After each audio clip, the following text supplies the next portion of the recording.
Tossing Grenades at Windmills podcast. Welcome to the Tossing Grenades at Windmills podcast. This is the fourth of 8 podcasts on questions that should be asked about the LDS Church. I left the LDS Church on October 26, 2007. And for me, I celebrate that day every year because the church was a very big deal for me. And then for reasons that were ultimately political, and I'm going to cover all that in a separate podcast,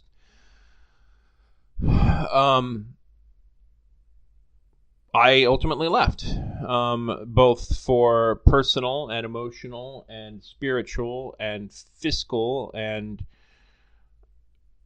physical reasons, and all of that is a very complicated process. And at some point, I think I will do a podcast on just how to leave the Mormon Church on itself. I truly believe that there are many members of the church who are not satisfied, but don't really know how to do it because they don't know what life would be like outside of it. And in my case, I had no choice. But there are better choices. And that is what these are really about. These podcasts are to help people who may be in the church or who may be considering joining the church or who may have even heard about the church start to see it for what it really is. And the thing is that because the church has very sharp marketing and because the church is desperate to fit in, and also because of how it is governed, which is basically Gerintocracy, where the oldest in a certain body of rulers called the Quorum of the 12 Apostles rules, then that means that the church will always be governed by the most conservative. And in my experience, as I age, I come to realize that conservative means resistance to change, and resistance to change means lies, and lies cause nothing but problems. So this particular podcast is asking the question about sex. And sex sells, and sex causes problems, and sex is also a method of control. It is one of the most fundamental forces of our lives, just like eating. But because it is actually so important and so personal and so primal, we tend to cover it up or overexpose it. With food, we're perfectly comfortable having meals that are prepared professionally, or learn how to cook, or learn what our favorite food is and explore it as much as we want. But with sex, we don't do that. We don't let ourselves explore what we want. We don't allow others to teach us. We don't get together as a community and explore the wonderful thing that is sex. And part of that, ultimately, is because, historically speaking, in religion, sex is one of the easiest ways to control people. Without birth control, of course, reproduction is irrevocably linked to sex. And knowing whose child it is in hereditary monarchy is vitally important. And monarchy is thousands of years old. So having a monarchy use a religion as a state means of control made sense. Kings need religion, and religion needs kings. But through the Enlightenment and the Industrial Revolution, science, under overwhelmed and cut against many of the basic assumptions of Christianity and other major world religions. There's nothing new about this, and you can read or listen to people who are far more authoritative on this subject than I am. But when it comes to sex in the LDS Church, there are some unique things that must be kept in mind. And I think I'm going to start with the most important so that you're not forced to listen to the entire podcast. If you want your children and their children and their children after them to be ashamed of sex and everything about it and themselves for their entire lives, then by all means join or stay in the LDS Church. Now, obviously, everyone in the LDS Church does not have sexual hang-ups.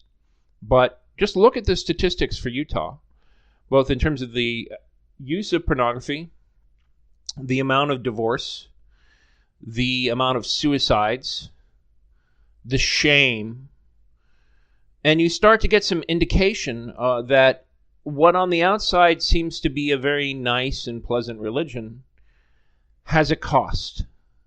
And among the costs, including for me very much personally, is the idea of sex. Now, every Christian religion, with a very few exceptions, every Christian religion shames you for enjoying or even having sex. There's nothing new about that. The LDS Church is also not even unique in the idea of making masturbation acceptable.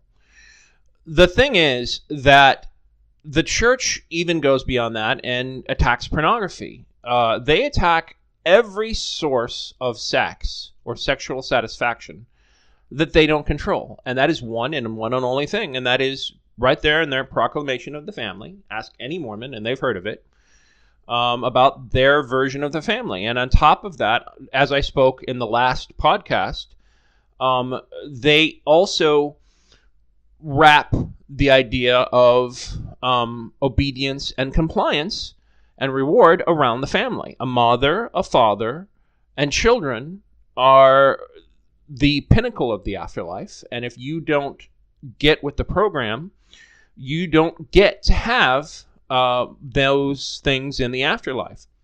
So here's where that starts to get unique in the Mormon Church.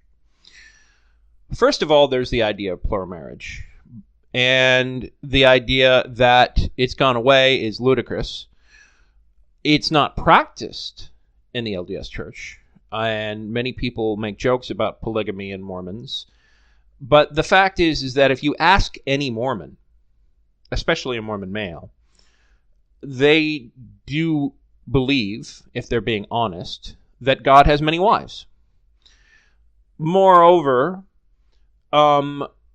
very likely, the more powerful you are, if they're being honest, and you'll find some that are, the leaders of the LDS Church will all have multiple wives. In fact, they might, in their secret fantasies that they won't admit, believe that they will receive multiple wives because men are less righteous than women.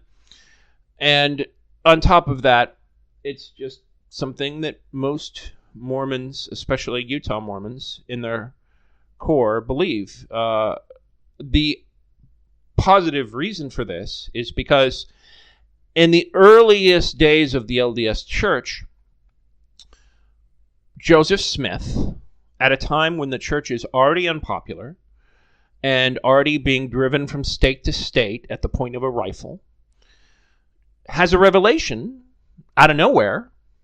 At the same time, he has a revelation about baptism for the dead, that it's okay for one man to have more than one wives. Abraham did it. And Mormons are not alone in their belief that polygamy is okay. Other cultures are perfectly fine with this. The thing is, though, that you have to bear in mind that in the LDS temple, And there's a lot of things about the LDS temple that need to be discussed. But I'll just simply focus on one element. In the LDS temple, you receive a new name. A lot of organizations, cults, or churches in general do this. Israel was formerly of another name. Even Abraham had a new name.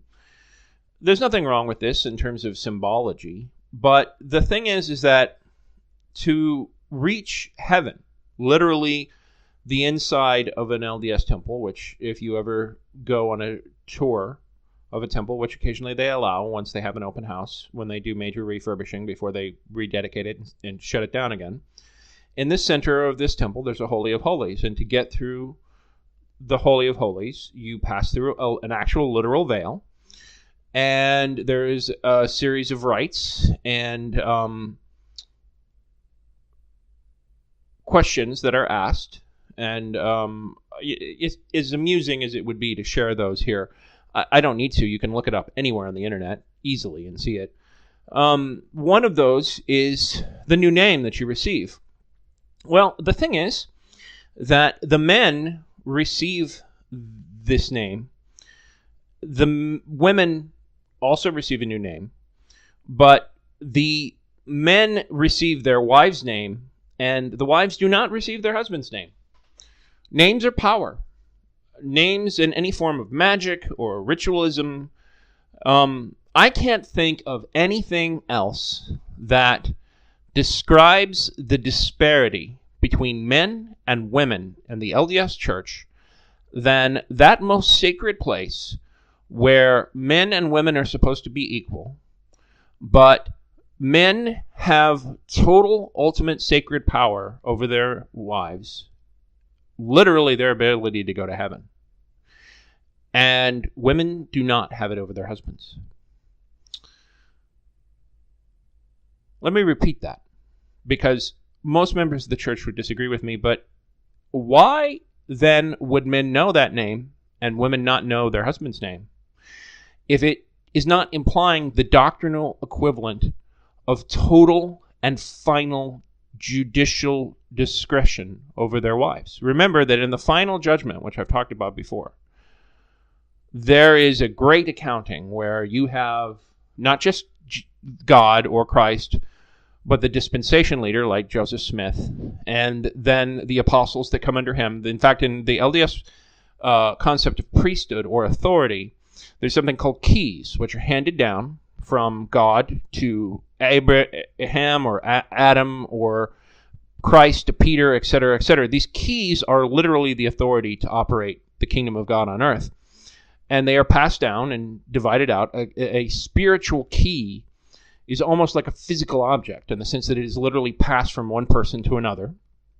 The bishop of any congregation has the keys for that ward. The stake president also has keys. And even the lowest leader of like a quorum of deacons is going to have keys that are returned when he is no longer president of that quorum. Women do not receive keys in the LDS Church. So if we're talking about a church that has its priesthood organized in this way, then of course the dispensation of names reflects in that final judgment. Let's also talk about the garment. Now, a lot of people like to make fun of Mormons and their magic underwear, and I'm not going to talk about the myths and legends around what these garments can do, because again, you can go on the internet and find that if you want. Nor am I going to talk about the marks or the symbolic things on it. What I am going to talk about is the fact that these garments are designed by men for women and are not comfortable at all. You have to wear them all the time, except when you're swimming or in the gym. They have special garments for hot climates, but the fact of the matter is that they are designed literally to remind you at all times and all places about the covenants that you have made in that temple. But if we look at the behavior of the average LDS adult male, when it comes to large doctrine or small, for example, lawsuits or chastity or charity. The fact is that just look at the politicians of Utah. Look at Senator Orrin Hatch or Mitt Romney, who are both active, tithe-paying LDS adults, wearing the garment. I assure you that if you had X-ray vision, they are both wearing that garment, that they are supposed to be reminded of those covenants that they make. And let me assure you that these extremely dishonest, two-faced, uncharitable individuals do not keep those covenants. The only covenants they keep are obedience to the LDS Church, keeping their tithing, and that's it. They certainly don't keep the other promises that they've made. Certainly are not charitable individuals, not honest in any way. But the real reason I'm mentioning them is that women have to wear these things all the time. They go down to the knee. They prevent a woman from wearing a sleeveless gown.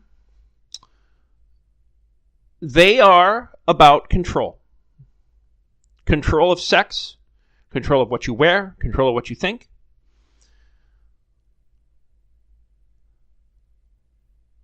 Let's go to the real problem with sex in the LDS Church. There's a popular science fiction book well known in certain geek culture, not as well known as it used to be, called Logan's Run.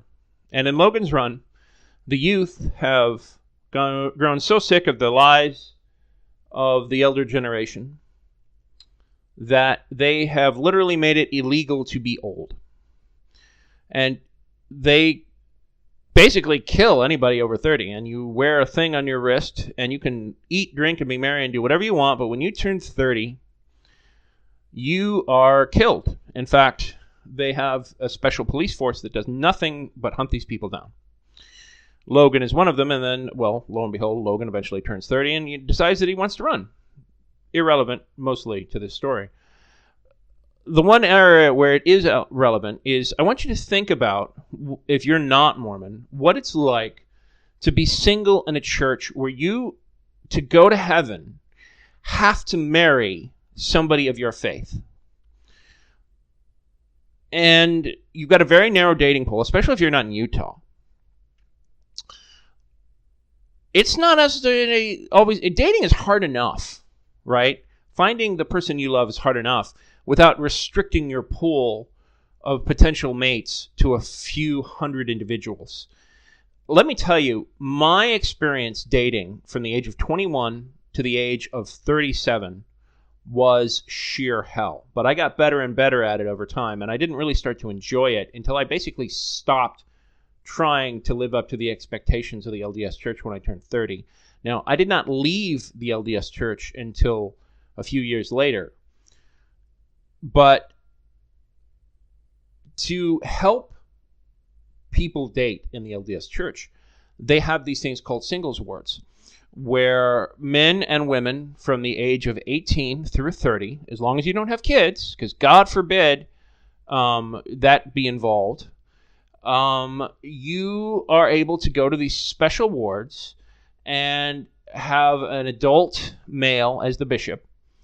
And basically, let's be honest, they're breeding farms. These are designed for places outside of Utah, outside of, although they have singles wards in Utah, to help make it easier. Because the leadership of the LDS Church a long time ago, decades ago, realized exactly how much pressure is on people to get married, to start having children. If you look at the median age of people who get married at BYU, it's really young.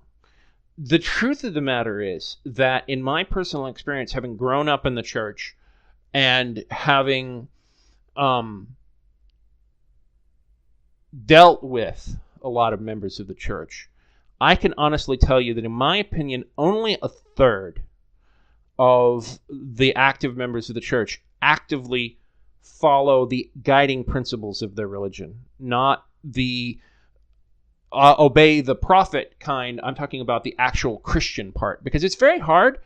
It's hard enough to be an active member of the LDS Church. You have to pay 10% of your tithing. Your entire Sunday is pretty much restricted to whatever the church wants. And on top of that, you are frequently given a calling that takes you between 7 to 20, maybe even more hours a week, doing what the church wants you to do. And on top of having a family home evening, having daily scripture study, it just goes on and on and on of the things that the church asks you to do. And the truth is that, ask any member of the church, they'll take pride in it. The thing is that very often the church keeps you so busy that you don't have time for anything else. So doing what the church wants is hard enough. So I do have some sympathy to being a Christian on top of being a Mormon / LDS church member is hard to do. But a third of the active members of the church do actually manage to do that. 2/3 do not. Which makes it even harder when you consider the sheer guilt that most members of the church feel all the time. Because the church asks for perfection. And, they try and say that, as long as you're doing what you're supposed to do, you'll get to heaven. And that's actually technically true in the sense that, as long as you're paying lip service, they believe that Jesus will make up the difference. But what that means is that you're more inclined to care about whether or not you're swearing or paying your tithing than whether or not you're kind or honest or helping the weak, because it's about the church. It's not about Christ. I want to tell you that in my case, it was absolute hell. I can't speak for every member of the church, but I know in my case, I masturbated from the age of 14 to 19. I stopped when I went on my mission and then came back to BYU and then started again when I left. And I literally committed physical abuse on myself to get myself to stop doing this so that I could get married. There were at least 3 or 4 instances where I met women in this singles ward, but could not actually go to the temple because I was masturbating. And that means that if you're masturbating, you can't go to heaven. Seriously. You can't get married in the LDS temple if you're masturbating or if you're looking at pornography. So you can lie about it, which a lot of people do, or you can, with great patience and willpower, avoid doing these things. But that's the reason the LDS Church is against pornography. It's because sex is a method of control. And on top of that,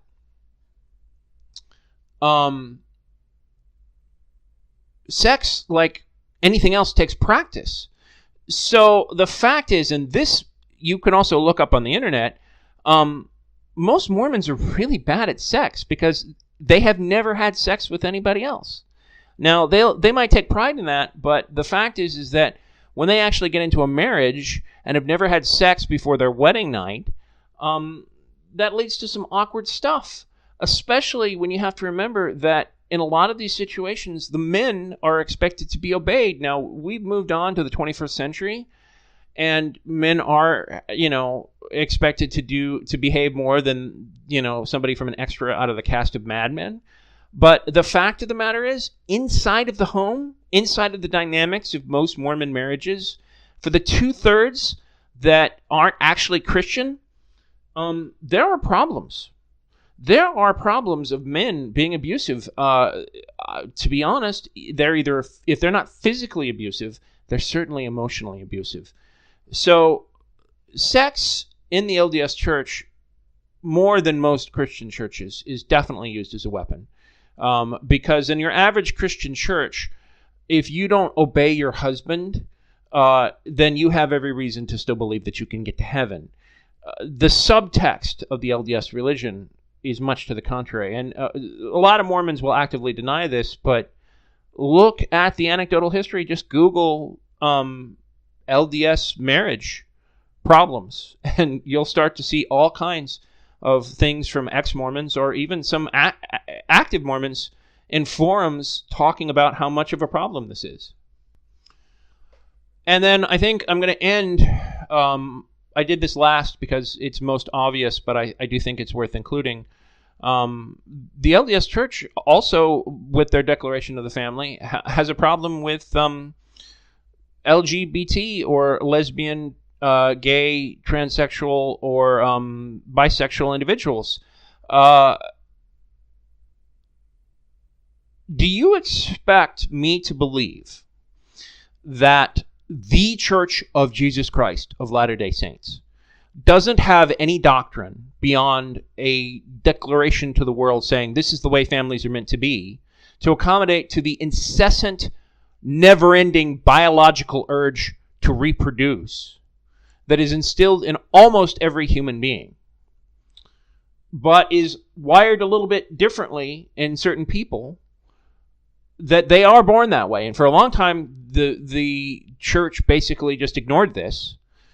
But now they say it's okay as long as you don't act on those urges. So as screwed up as sex is for heterosexual individuals in the LDS Church, can you imagine being a gay individual in the LDS Church and basically realizing that you have to choose between going to heaven or having sex, and that you can never have sex with someone to whom you are physically attracted without committing a mortal sin and very likely being excommunicated?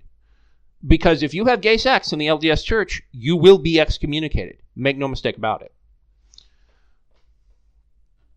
On top of that, the LDS Church has recently made it so that the interviews with the bishop that occur every year, where you are expected to confess your infidelity to Christ if you've masturbated or looked at pornography or done any of these things, now can have another adult in the room. And while this might protect the church from liability, it's not really designed for the health of the youth in mind. I want you to imagine yourself as a teen and going before whoever it was that you most respected, which in the case of the LDS Church, the bishop is almost always the person who a young teen is going to respect most in the world. And I want you to imagine talking to them about what you masturbate to, especially if you were a teenager, as hard as that may be to do.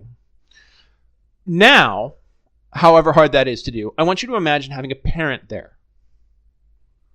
So the church is protected with this, but the spiritual needs of its teenagers are not. So as hard as it was before for a gay teen to somehow work out spiritually the things that are going on with them, now they're going to have to involve their parents too. This doesn't have to be that way. The LDS Church has all kinds of doctrinal ways to get themselves into the 20th century or even the 21st century, better yet, the 22nd century. I would imagine that the Church of Jesus Christ of Latter-day Saints could actually find a way to get ahead of society rather than be dragged kicking and screaming behind it. This has been the Tossing Grenades at Windmills podcast. Buy my book, Have Name Will Travel, available in many markets, including at Amazon.com.